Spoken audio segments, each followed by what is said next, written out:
He had it all, or at least that's what everyone believed. Sharp suits, perfect smile, the right words at the right time.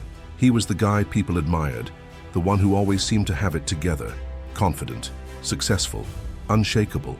But the truth, he was living a lie, a carefully crafted illusion.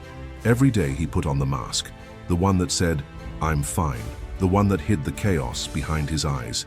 He had learned to perform, to mirror what people wanted to see, to say what made him liked, to do what made him respected, to suppress what made him real. And he was good at it. So good, even he started to believe the act. But late at night, when the crowd was gone, when the lights were off and the silence crept in, the performance ended, and all that remained was the ache, the restlessness, the voice inside whispering, "This isn't you." But he didn't know who you was.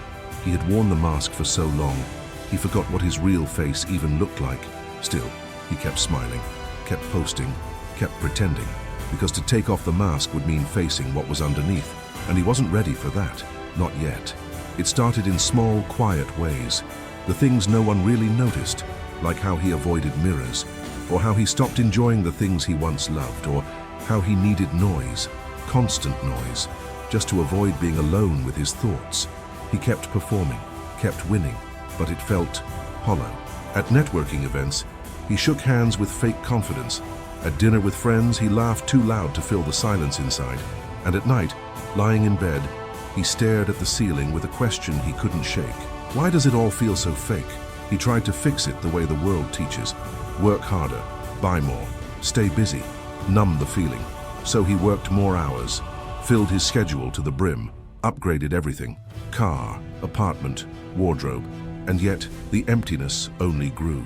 Anxiety showed up first, then came the exhaustion, then the pressure, heavy, invisible, constant. No one saw it because he didn't let them. He smiled through meetings, cracked jokes on group chats, posted curated happiness on social media, but underneath the surface he was breaking. Not in a dramatic explosion, but in slow, invisible cracks, the kind that eventually bring down entire buildings. And the scariest part? He didn't know who to talk to, because everyone knew the version of him he had created, not the man he really was. And deep down, he was starting to fear that maybe he didn't know himself either. It happened on a Sunday, the kind of day that should have felt peaceful. Sunlight through the window, coffee in hand, but something inside him cracked. He had kept the mask on for so long that even he believed it was permanent. But that morning, something gave out. He sat on the edge of his bed, phone in hand, scrolling through photos of himself, smiling, successful, admired, and suddenly it felt unbearable. He dropped the phone, put his head in his hands, and whispered, barely audible, "I can't do this anymore." Then silence, heavy, paralyzing. He didn't cry, he didn't scream. He just sat there, completely still, as if time had frozen around his pain. He wasn't suicidal. He didn't want to die, but he didn't know how to live like this anymore. It felt like the air had been sucked from the room, like his soul had left a long time ago, and his body had only now realized it. That was the moment, the collapse behind closed doors. No one knew, no one saw, but everything changed in that silence. And for the first time in his life, he whispered a question that came from the deepest part of him. Who am I, without all of this? And the terrifying truth was, he didn't know, but that question, it wouldn't leave him, and it would become the beginning of everything. Who am I really? It started as a whisper, but the more he tried to ignore it, the louder it became. That question followed him everywhere, in the elevator, in the shower, even in meetings where his name was being praised. He would smile, nod, say thank you, but inside the echo repeated, "Who are you pretending to be?" He thought success would give him identity. He thought admiration would make him feel real. He thought being needed would be enough. But none of it answered the question. It only made the silence between the applause feel louder. He tried distracting himself. Again, more noise, more plans, more performance. But the question was relentless. Who are you when you're alone? Who are you without the validation? Who are you when no one is watching? And he hated that he didn't have an answer. Because all his life, he had shaped himself based on what others wanted. The son, the leader, the fixer, the achiever, but never the truth.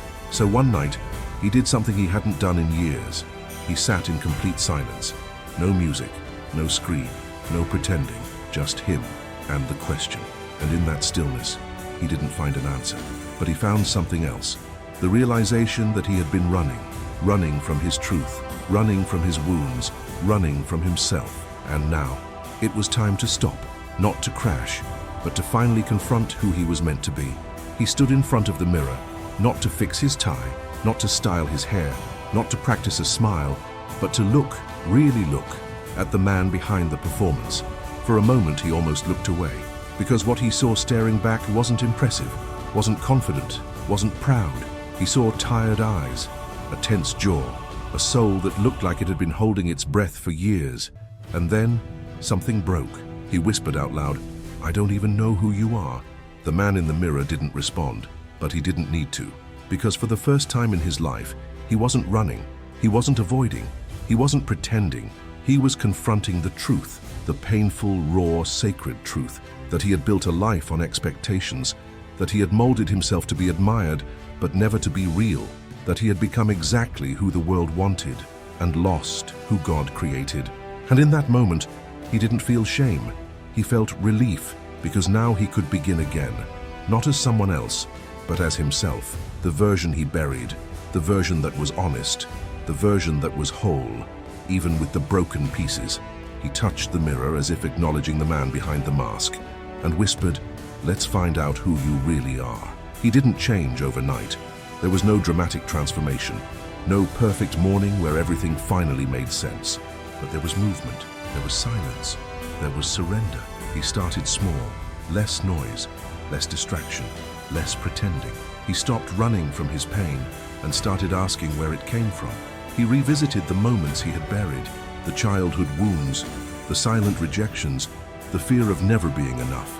And slowly he began to forgive, not just others, but himself, for the years wasted trying to be someone else, for the dreams abandoned, for the mask that became his identity.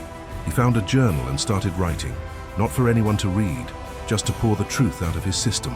And somewhere between the ink and the silence, he began to hear something else, a still, quiet voice, not harsh, not demanding, but firm, loving.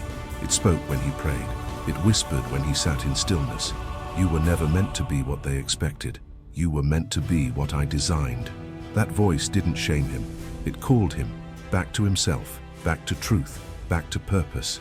And for the first time, he stopped trying to prove his worth and started living like he already had it. This was the journey to the core, not to rebuild an image, but to uncover a soul. And he was finally ready to meet the man he was always meant to be. It didn't come with fireworks. There was no applause, no moment of viral success, no "now the world sees me" breakthrough. But it came, quiet, solid, unshakable. One morning he woke up and didn't feel the usual weight on his chest. There was no panic to be someone else, no urgent need to impress, just peace. He looked around and realized his life hadn't changed that much, but he had. The voice in his head that used to say, "You're not enough," was quiet now. And in its place, a deeper voice whispered, "You've come home." He didn't need to chase anymore. He didn't need to perform, because he finally knew he was loved. He was chosen. He was not the mask. He was not the pressure. He was not the expectation. He was himself, fully, finally. And with that clarity came purpose, not to build a brand, not to win approval, but to live in alignment with who God created him to be. He started showing up differently, listening more, speaking less, choosing authenticity over acceptance, peace over popularity, truth over image. It wasn't easy, but it was real, and real was what he had been searching for all along. He doesn't wear the mask anymore. He doesn't need to, because he no longer lives for applause. He lives for alignment. He still has struggles, still makes mistakes, but now he does it as himself. He doesn't shrink to make others comfortable. He doesn't stretch to fit into roles that were never his. He walks in truth, and that truth has set him free. Now his success looks different. It's not measured by followers or praise, but by peace, by the people who truly know him, by the quiet moments when his soul feels settled. He surrounds himself with voices that speak life. He prays, not to perform, but to stay rooted. He builds, not from ego, but from purpose. And when others come to him wearing the same mask he once wore, he doesn't judge. He understands. He looks at them with compassion and says, "I used to be you, but there's more waiting on the other side of pretending." because now he knows who he is. And even more importantly, he knows whose he is. He was living a lie until he found the truth. And now he lives free. He lives whole. He lives real. And that is the most powerful life a man can live.